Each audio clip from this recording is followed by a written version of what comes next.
Hi friends, welcome back to Karyampudi'sVlog. ఇవాల్టి మన special గోధుమ పిండితోటి మైసూర్ బోండా ఆర్ బజ్జీ. నేను చెప్పిన విధంగా చేశాను అనుకోండి, ఎటువంటి పిండి ముద్ద లోపల లేకుండా పర్ఫెక్ట్గా బౌన్సీగా మీరు ఎప్పుడు చేసినా ఇదే విధంగా చేశాను అనుకోండి, మంచి పర్ఫెక్ట్ మైసూర్ బజ్జీ రెడీ అయిపోతుంది. ఈ వీడియో చివరి వరకు చూడండి, మరికొన్ని టిప్స్ మనం మాట్లాడుకుందాం. ఒక కప్పులో పెరుగు తీసుకోండి, పులవాసన పని లేదండి.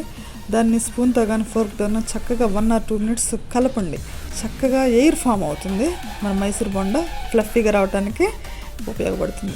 దాంట్లో అదే మెజర్మెంట్ తోటి 2 కప్పులు గోధుమ పిండి తీసుకున్నాను అండి. నేను మైదా పిండి వాడలేదు, గోధుమ పిండి హెల్త్కి మంచిది. దాని తగినంత సాల్ట్.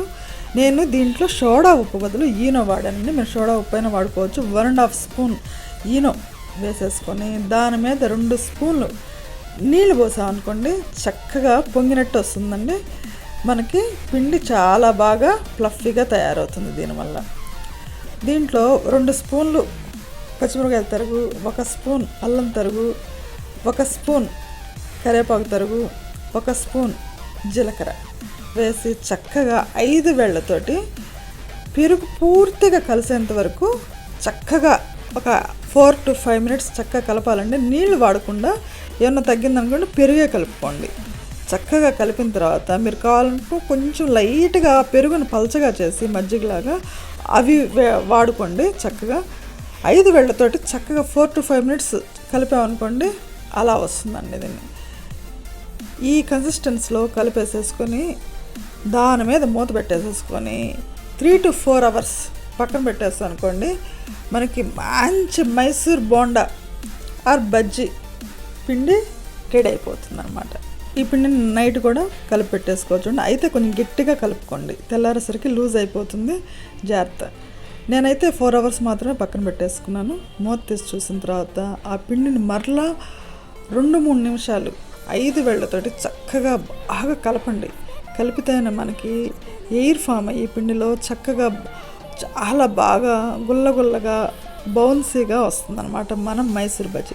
ఇప్పుడు బాగా కాగిన నూనెలో చేతులు తడుపుకుంటూ ఒక సైడ్ నుంచి రౌండ్గా తీసుకొని చక్కగా నూనె మీడియం ఫ్లేమ్లో పెట్టుకొని రౌండ్స్గా వేసేసుకోండి.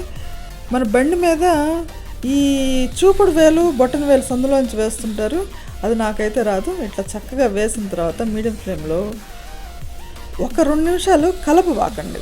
కలపకుండా ఉండేసరికి అవే పైకి వచ్చేస్తాయి. ఇట్లా చక్కగా పైకి వచ్చిన తర్వాత కొంచెం గరిటె పెట్టుకొని వాటికి తగలకుండా లైట్గా నూనె దాని మీద పోసానుకోండి, చక్కగా పైన కూడా కాలుతుంది.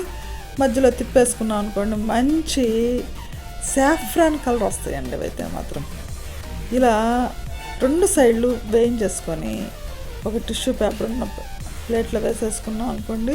అదొకటి మూకుడు కొంచెం గుంటగా ఉండే మూకుడులోనే వేసుకోండి, రౌండ్గా వస్తాయి.